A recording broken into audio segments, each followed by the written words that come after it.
Hey everyone, welcome back to the Cast and Spirit podcast. Today we have a special guest, Lindsey Philpott, one of the experts in knots. He is actually a forensic knot analyst. You know, he gets called in by the judges when somebody messes up in a big case, so he knows his knots. He's also written 5 books, 2 on decorative knots, 2 on standard knots, and 1 on fishing knots. You can find him at thenotguy.com. Welcome to the show, Lindsey.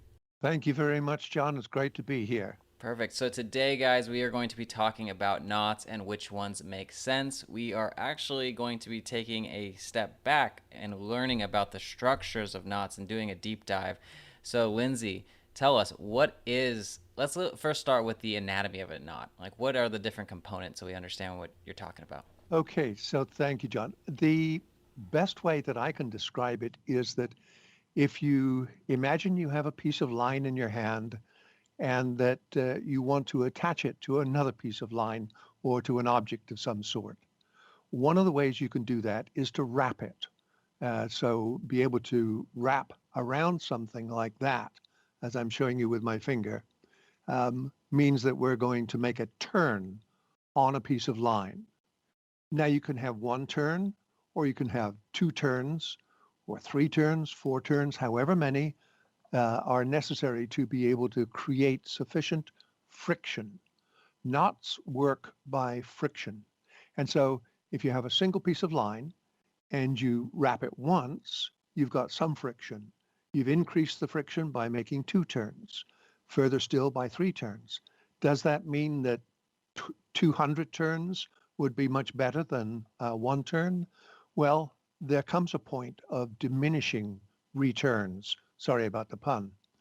The number of turns will help you to get to a place where there are a sufficient number to create the friction that you need to get that knot to work.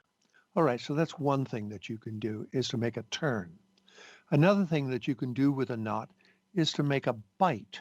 That's spelled B-I-G-H-T. And a lot of people look at that and they say, oh, a bight is just a loop. So I would beg to differ, of course. Being a knot expert, then I like to be able to think of things in a simple way. If I look at a structure like this one here, and I think you can see that up against the white of my beard, no, not against the background. Anyway, it goes up and comes down. It does not cross itself like that. When it crosses itself like that, now what we have is a loop. So we're combining a bight with a turn. And when we combine a bight with a turn, we make a loop. And you can see the loop on the back of my finger here. So we've had a bight and a turn and a loop. We can combine these structures and bring them together so that we can have 2 bights intersecting. Now, if I have one bight here, where are we? Is that clear? Yeah, sort of. And then I put another bight into it, then I'll have 2 bights together. And you would think that that would form a very secure knot.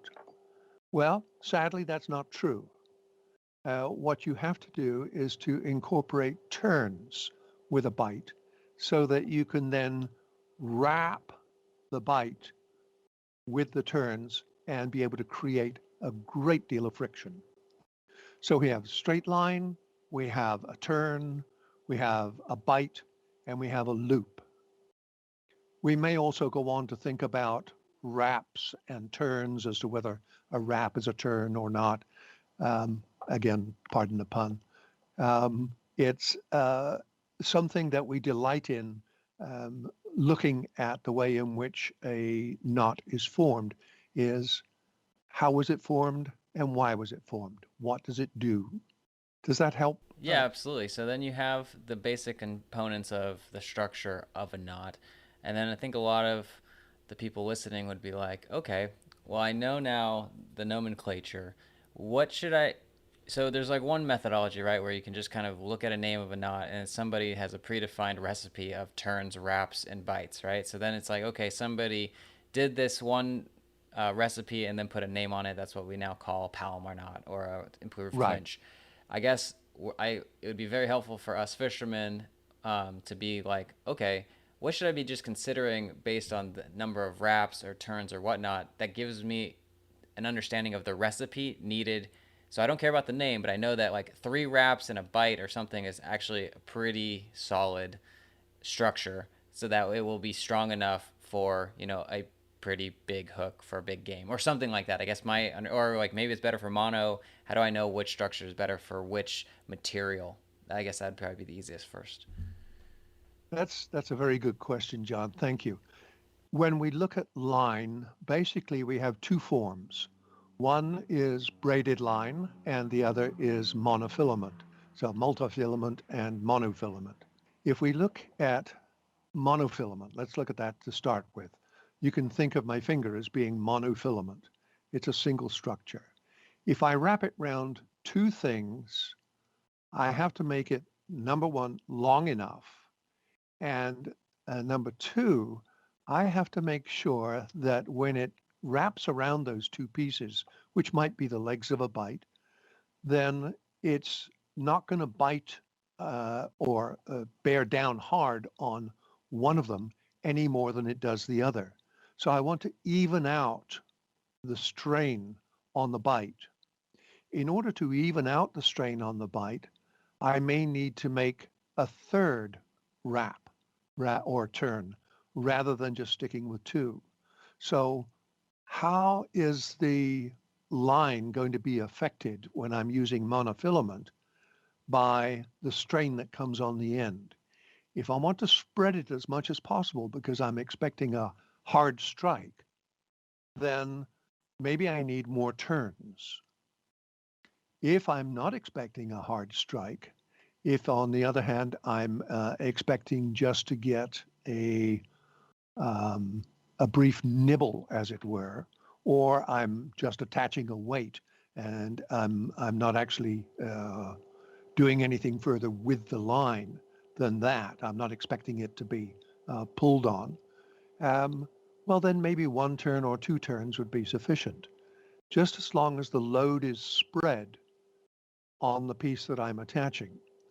If I've got a weight, now I have a piece of wire in that weight, or I have a circle in the weight that I want to spread the line on. Which is stronger? Is the wire stronger or is the multifilament strong? Monofilament stronger? If the monofilament is as strong as the piece of wire that is embedded within the weight, well then I've got a remarkable substance. Or maybe I have a piece of wire that I'm attaching. Um, so I've got to think about those things. Let's go to multifilament and think about that. When we've got multifilament, we have pieces that are crossing each other and are interwoven with each other. So when we have that, now we are spreading the load over a much greater area. And we're familiar with that phrase, the Chinese finger trap. Well, the Chinese finger trap is what enables you to put one piece of line inside another and to be able to grip successfully when pulling. Unfortunately, what that also means is that when you push on the line, it relaxes the fibers and allows that to come apart. So we want to be very, very careful when we're thinking about multifilament. Um, are we going to experience any push on the line, or are we only going to experience pull? If we're going to experience pull, then yes, indeed, we've got a very good structure. If we're going to get any push on it, maybe from tide, maybe from rocks, maybe from the catch itself, um, then there's something that we need to consider further. Stitching. Do we need to stitch through the piece that we are preparing in order to be able to accept the strike? Something worth thinking about is, what am I going to stitch with? Am I going to stitch with monofilament? Am I going to stitch with multifilament? Probably better to stitch with multifilament because I'm going to spread the load more evenly.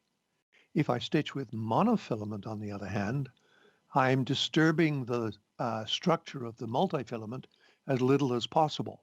So it's things to think about. Oh, that's super helpful. And I guess one last thing would be when you are practicing your knots, do you recommend practicing with super thin diameter lines and just get, or do you recommend doing it with, say, rope? And if you can do it with rope, you can do it with any lines. What's your thoughts on that? That's a great lead into the way in which I've structured my book. And that is, I've used a thicker piece of line to show what the knot looks like so that you can then make for yourself that particular thing and make it once, make it twice, make it the third time. Now close one eye and do it. Okay. Now close both eyes and do it. Now close both eyes and put it all underwater and do it. Once you can do that with a thick piece of line, now you can back off a little and you can go to a thin piece of line. Anytime that you have a need to make a knot, there are occasions where you'll need to make multiple wraps. If you're making multiple wraps and you then have to tuck the line back through itself, maybe what you should consider is putting a structure in there that will help you to tuck. That structure could be as simple as a drinking straw or a tube of some sort. Make the turns around the straw and then do the tuck back through that. Then you can pull the straw out, and that will allow you then to be able to make the knot perfectly. There are a number of tools out there that you can purchase at multiple fishing outlets that will help you to do that.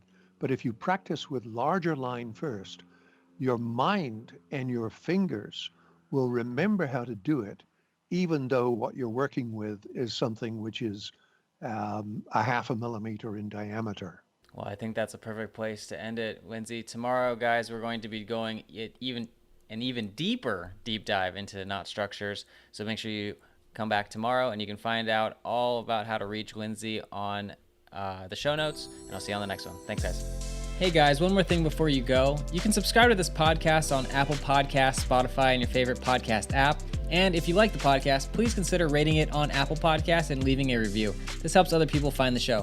Thanks.